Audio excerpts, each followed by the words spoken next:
A Toy Story character meal, a pharmacy, and refillable mugs in the parks? What do all these things have in common? We've got the answer for you today on DFE Guide. Let's win Disney World. Hey everybody, it's AJ for Disney Food Vlog, and I love this video. I love when we get to reach out to you guys, to our fans, our followers, our viewers, our readers, and you guys can tell us what you think should happen in Disney World. And so today we asked you guys what's missing from Walt Disney World, and we got a lot of funny answers. I mean, who doesn't want a climate-controlled dome over the parks, right? And a few that made us think, yeah, why isn't that at Disney World? So here are the top things that could make Disney World even better than it already is. For our readers and our followers and our viewers and our fans and us. We agree with all of you. Here we go.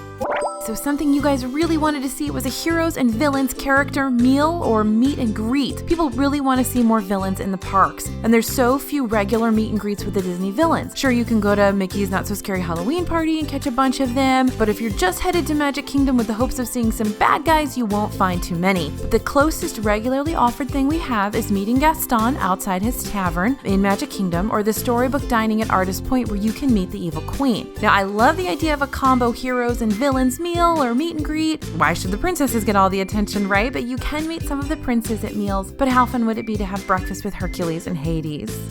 Okay, the next thing you guys really wanted to see was a nighttime parade at Magic Kingdom. So ever since the Main Street Electrical Parade had its last run, I think it was October 9th, 2016, we haven't had a nighttime parade in the Magic Kingdom, and it's a huge bummer. So the Electrical Parade moved out to Disneyland for a short-term run, and we haven't gotten any news since then on whether the parade has been retired or if it will be coming back someday. Disney World is really lacking in the parade department the past few years, going with all those street and dance parties instead. And even though the happily ever after fireworks and castle projections are great, we do miss the nighttime parade. So if you're looking for a little light up nostalgia, you can always head out to Seven Seas Lagoon to catch the electrical water pageant, which has been running since Disney World opened in 1971. If you haven't seen it, it's really fun, so go check it out.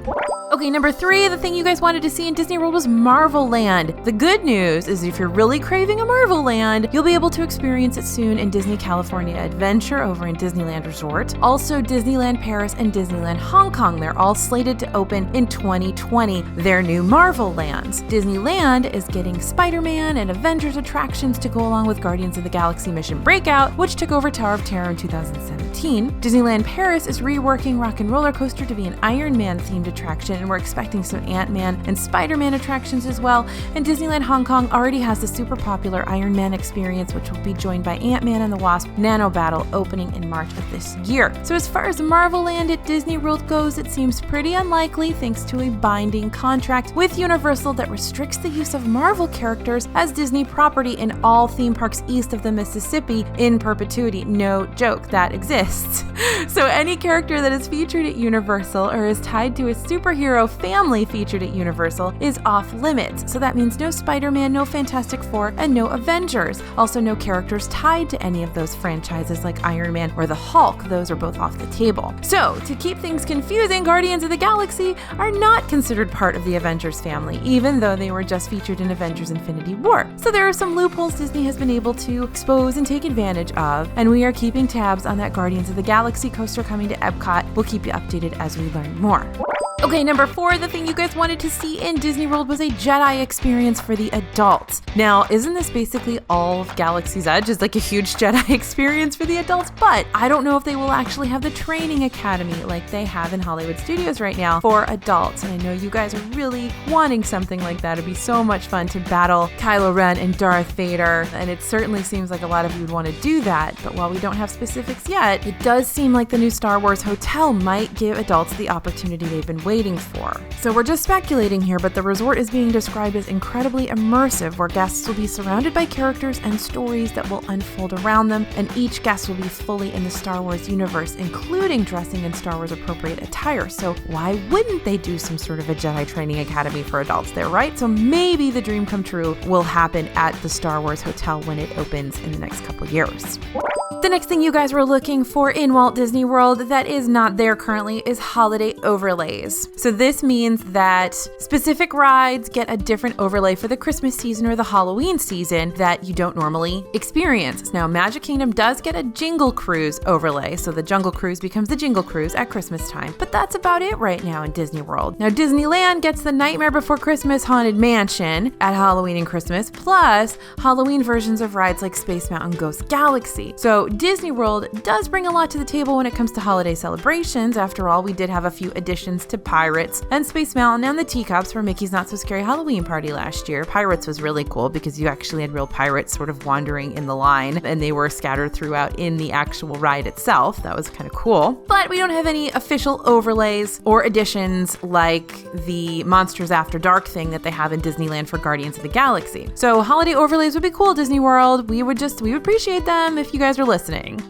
All right, the next thing people are wishing would come to Disney World is a Toy Story character meal. So you can meet Buzz, Woody, and Jessie at a few locations around Disney World, but it seems like our readers would really love a character meal with their favorite Toy Story pals. Folks have been dreaming about this being added to Hollywood and Vine for years, but with the new Fab 5 characters taking over, it's doubtful. So we're hoping there will eventually be a Toy Story character meal. For you guys, we agree 100% that needs to be in Disney World somewhere.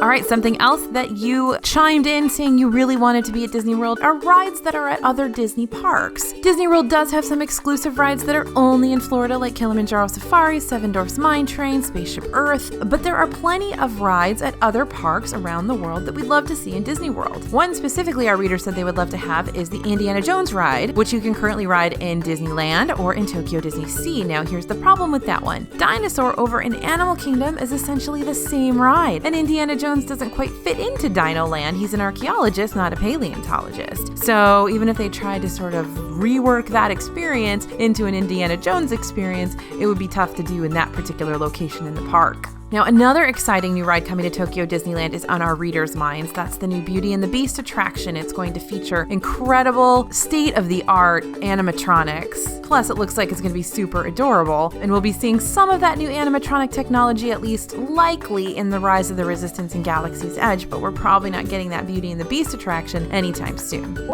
All right, the eighth thing that you guys wanted to see in Disney World are the hand-dipped corn dogs from Disneyland. I agree. I love the Disneyland corn dogs, the one you can find at Little Red Wagon and Corn Dog Castle, and also at Stage Door Cafe, of course. But there really isn't a reliable place to get them in Disney World currently. So for a fleeting moment, you could get a very similar Disneyland park staple hand-dipped corn dog at Sleepy Hollow in the Magic Kingdom. But now you can't get that anymore. Now all they have is that foot-long corn dog, which, as far as we can tell, is not hand-dipped. And remember, you can get corn dogs and corn dog nuggets at Casey's Corner and a few other places, but the closest you can get at Disney World to that classic Disneyland corn dog is over at the Fantasy Fair food truck in Disney Springs. It's close, but it's not quite there, but it's close. So if you're missing a Disneyland corn dog, Fantasy Fair food truck in Disney Springs is where you can find the closest thing to it. All right, the ninth thing that our readers, followers, fans really wanted to see in Disney World is a pharmacy. Now, I think this makes a lot of sense. Now, sure, you can grab sunscreen or contact solution at your resort's gift shop, but a lot of the options are really limited and they might not have what you need. Plus, you're paying like $5 for a tiny tube of toothpaste, and that doesn't make any sense. That alone makes us really wish for a Walgreens or like a mini Target or something on property. That'd be awesome. But there are a few locations close to Disney property if you have a vehicle, but if you don't, they're not easily accessible. You're gonna have to Uber or Lyft or taxi to them. Now, if you do need to pick up a prescription while you're on vacation, you're not totally out of luck. Disney recommends using Turner Drugs to deliver prescriptions. They can bring them either to your resort or to the first aid centers in the parks. And remember to use the baby care centers for any over-the-counter specifics you need for the kiddos. But as of right now, there's no pharmacy on property. There's no sort of Walgreens, mini Target, or anything like that on property either. So hopefully Disney will make some sort of an alliance and get one there. Now, you can, of course, go to gas stations. There are a few gas stations on property, but again, if you don't have a vehicle, you will have to taxi or Lyft or Uber or minivan to get there. Okay, the next thing you guys were hoping we could see at Disney World are more kids' play areas. We would love to see some more play areas like the Boneyard over in Animal Kingdom, somewhere for kiddos to let off some energy. It would be great to see something like that in Magic Kingdom as well. We'd love a revival of the Honey, I Shrunk the Kids play zone that used to be in Hollywood Studios. Epcot has a ton of space for something like that, especially with all the Innovention stuff closing. We're losing the fun interactive areas too. Now, Epcot is adding a few play areas for festivals that they tend to keep even when the festivals aren't going on, so that's nice. But there's no sort of super themed, big, awesome play area like the Boneyard in the other parks. And while there are a ton of rides for kids, there's not a lot for toddlers in Epcot, Hollywood Studios, and Animal Kingdom. So these could be really fun, and we know Disney has the tech to make some really cool interactive areas for little ones, so we hope those will come soon. Like, I can remember bringing my toddler into the Seas with Nemo and friends and just letting him run around the upstairs aquariums because there weren't that many people up there, and he just needed to run off some steam, and it's hard when it's busy in the park and your kids can't run, so I get it.